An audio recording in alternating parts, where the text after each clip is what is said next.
Bonjour à tous, bienvenue sur cette petite chaîne où je vous présente les outils de demain afin que nous puissions mieux appréhender notre futur. Je vous laisse aller voir la vidéo précédente sur les nanotechnologies pour avoir une vision plus globale, car aujourd'hui nous nous intéressons uniquement à la nanomédecine. Ainsi, les nanotechnologies permettent de manipuler les atomes et les molécules individuellement pour créer de nouveaux matériaux, structures et objets avec des propriétés uniques. Elles présentent un grand intérêt pour la médecine. Déjà en cours d'utilisation, nous avons les vaccins ARN messagers, comme ceux contre le SARS-CoV-2. La partie nano de ces vaccins correspond au vecteur qui est une bulle de gras pleine, donc une nanoparticule de lipide, dans lequel est inséré l'ARN messager qui code pour la protéine permettant l'immunité face au virus. Grâce à cela, l'ARN-M est protégé jusqu'à la cellule et est libéré une fois la membrane cellulaire franchie. Il y a aussi des nanomédicaments qui sont déjà disponibles. Nous avons donc le Abraxane pour le cancer du sein et des poumons, le Caelyx pour le cancer du sein, des ovaires et des vaisseaux sanguins, et le Rapamune contre le rejet d'organes chez un patient transplanté. Les nanoparticules pourraient améliorer la résolution et la spécificité des images obtenues en imagerie médicale, tout en étant mieux tolérées par les organismes. Aujourd'hui, leurs propriétés sont déjà exploitées dans le cadre de l'imagerie par résonance magnétique, ou IRM, où des nanoparticules d'oxyde de fer sont utilisées pour certains examens en neurologie ou pour visualiser le système vasculaire. Les recherches se poursuivent afin d'étoffer le panel des nano-agents disponibles et des techniques dans lesquelles on pourra les utiliser.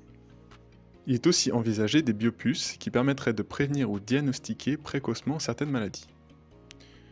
Une biopuce est une sonde biologique fixée à un support et est capable de repérer sa cible dans un mélange mis à son contact. L'interaction entre la sonde et sa cible produit un signal qui est technologiquement transformé en signal électronique. Ce qui nous amène aux puces à ADN, qui sont des petites plaques, en verre, en plastique ou en silicium, sur lesquelles sont fixés des dizaines de milliers de brins d'acide nucléique de séquences déterminées, afin de détecter leur complément dans le milieu biologique étudié, qui peut être du sang ou de l'urine. Cette approche est par exemple utile pour mettre en évidence et doser la présence d'un pathogène viral ou bactérien, ou encore pour repérer une mutation spécifique d'une maladie génétique. Parlons maintenant des nanomédicaments qui sont déjà utilisés en oncologie, mais aussi en infectiologie, en neurologie ou en rhumatologie.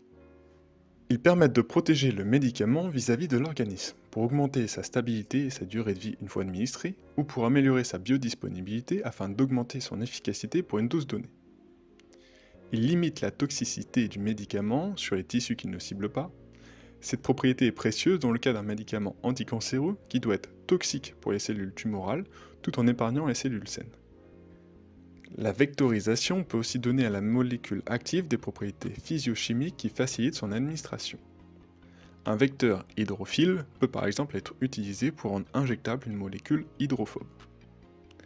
La vectorisation est faite soit par des molécules comme les liposomes ou des enveloppes en polymère biodégradable, soit par des nanomatériaux minéraux comme des nanoparticules d'or ou de silicium pur.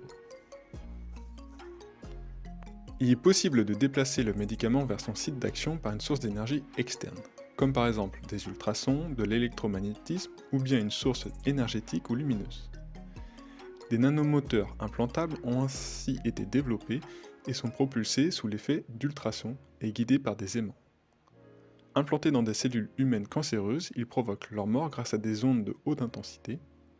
Le transport et le guidage rapide de nanomédicaments peut aussi être obtenu grâce à des nanonavettes catalytiques, fondées sur l'utilisation de nanomoteurs en nanotubes de carbone ou en alliage magnétique. Tant qu'on parle de nanorobots, je voulais partager avec vous une innovation française. Des chercheurs et chercheuses de l'INSERM, du CNRS et de l'Université de Montpellier, regroupés au Centre de biologie structurale de Montpellier, ont créé un nanorobot d'environ 100 microns qui permet d'appliquer et de contrôler une force de 1 piconewton, soit 1 1000 milliardième de newton, et 1 newton correspond à la force d'un doigt sur un poussoir de stylo. Il permet d'étudier de plus près des forces mécaniques qui s'appliquent à des niveaux microscopiques et qui sont cruciales pour de nombreux processus biologiques et pathologiques. Une autre utilisation des nanotechnologies sera avec les nanobiomatériaux, qui peuvent être structurés afin d'avoir une surface qui va mimer celle du tissu physiologique.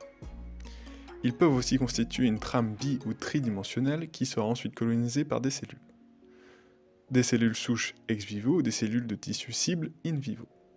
Dans certains cas, ces nanobiomatériaux peuvent aussi comporter un agent thérapeutique qui pourrait être délivré localement. La nanomédecine régénérative offre aussi le moyen de restaurer des fonctions. Par exemple, des implants sous-rétiniens ont été développés à partir de nanophiles d'oxyde de titane revêtus de nanoparticules d'or afin de mimer les fonctions photorécepteurs naturelles de l'œil. Ils sont implantés chirurgicalement à la place de ces derniers situés à l'arrière de la rétine. La lumière engendre une légère modification de la tension électrique locale qui favorise l'activation des neurones du nerf optique. Les données chez l'animal montrent que cette approche permet de restaurer la vision de souris aveugles. Des prothèses et des interfaces neuronales sont développées à mesure qu'apparaissent des nanomatériaux innovants, qui permettent la mise au point d'interfaces bioélectroniques implantables. Des dispositifs en graphène sont par exemple utilisés dans des systèmes permettant l'enregistrement ou la stimulation neuronale. Des bioprothèses qui combineraient un dispositif électronique et des cellules nerveuses pourraient aussi être utilisées pour restaurer une connexion nerveuse déficitaire, par exemple chez les personnes qui présentent une paralysie secondaire à une lésion neuronale. Malgré toutes les nouvelles possibilités offertes par les nanotechnologies, elles ne sont pas sans risque.